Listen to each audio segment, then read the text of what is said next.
السلام علیکم، کیسے ہیں آپ لوگ؟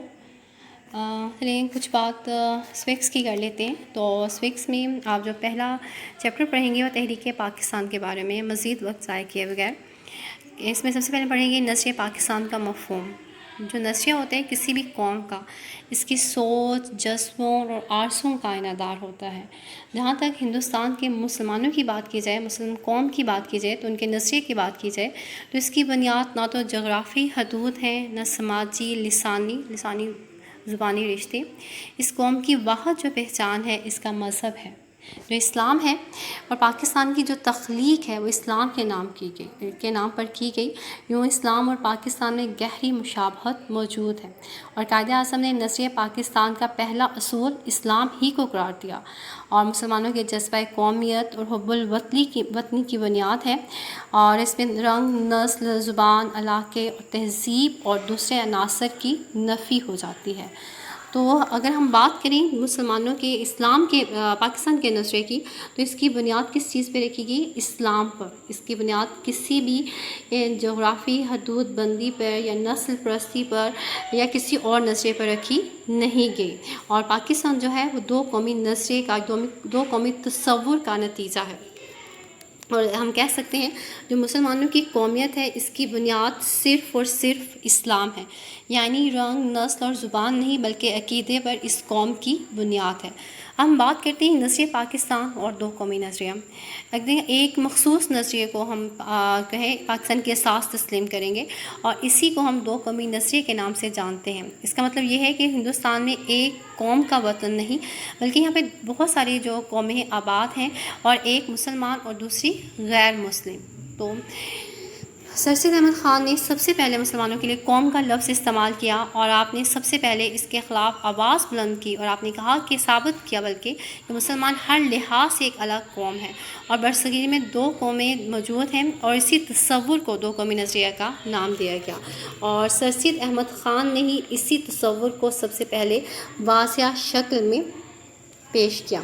اور دو قومی نظریے کی بات کیجیے کہ اس سے مراد کیا ہے؟ دو قومی نظریہ تو اس میں ہے کہ برصغیر کے جو مسلمان ہیں ایک علیحدہ اور مکمل قوم ہے، اور لفظ قوم کی کوئی بھی تشریح کی جائے اس پر مسلمان پورا اترتے ہیں۔ ہندو مت نے برصغیر میں آنے والے مختلف مذاہب اور ان کے ماننے والوں کو اپنے آپ میں سمو لیا، لیکن جو اسلام اور اس مذہب کے پیروکار ہیں وہ ان کی ایک الگ حیثیت ہے، اور اگر دیکھا جائے تو مسلمان جو ہیں وہ ہر جہاں بھی گئے تو وہ اپنے آپ ان کا ایک الگ قوم کے طور پر تسلیم کیے گئے۔ ان کے جو قومی تصورات کی بنیاد زبان پر نہیں رکھی گئی، وطن پر نہیں رکھی گئی، نسل پرستی پر نہیں رکھی گئی، بلکہ ان کے عقیدے پر ہے۔ اس طرح ان کا مذہب سیاسی، سماجی، معاشی، اخلاقی اور ہر پہلو میں زندگی کے اعتبار کو متعین کرتا اور رہنمائی فراہم کرتا ہے۔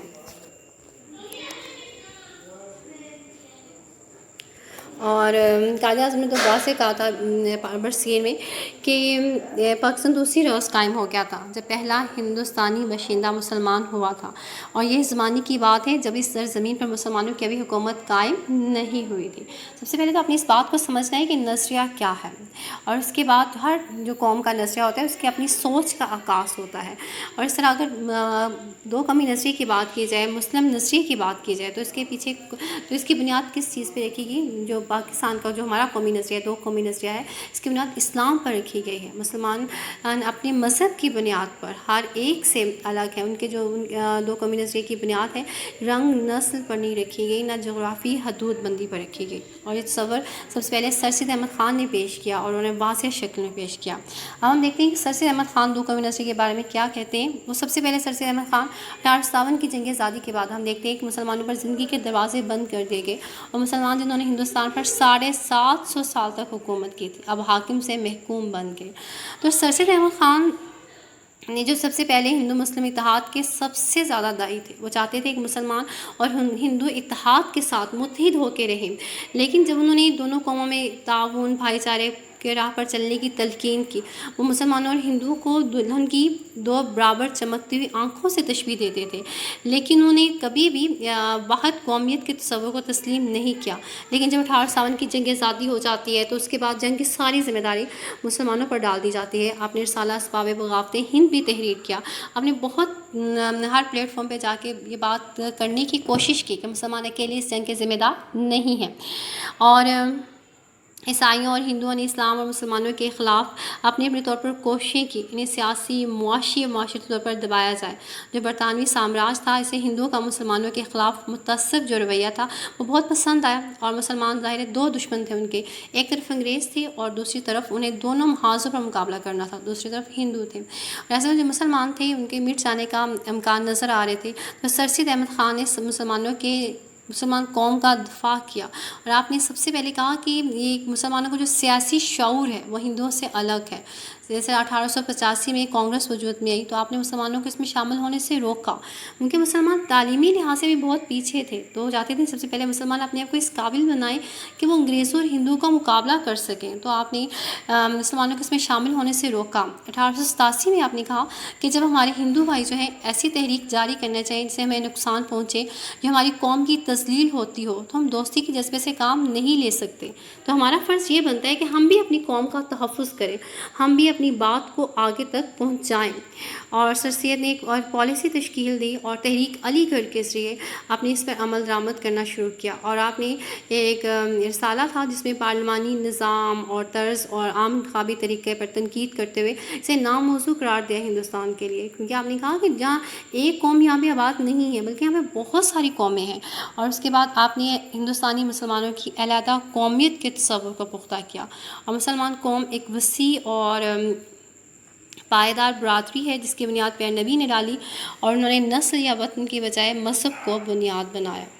تو سر سید احمد خان نے مسلمان قوم کے سیاسی حقوق کے تحفظ کے لیے آل انڈیا نیشنل کانگریس میں شامل ہونے کی بجائے محمدن ایجوکیشنل کانفرنس کے پلیٹ فارم کو اس لیے ترجیح دی کہ کانگریس پر ہندو قوم کی اجارہ داری تھی اور اس سے خیر کی توقع رکھنا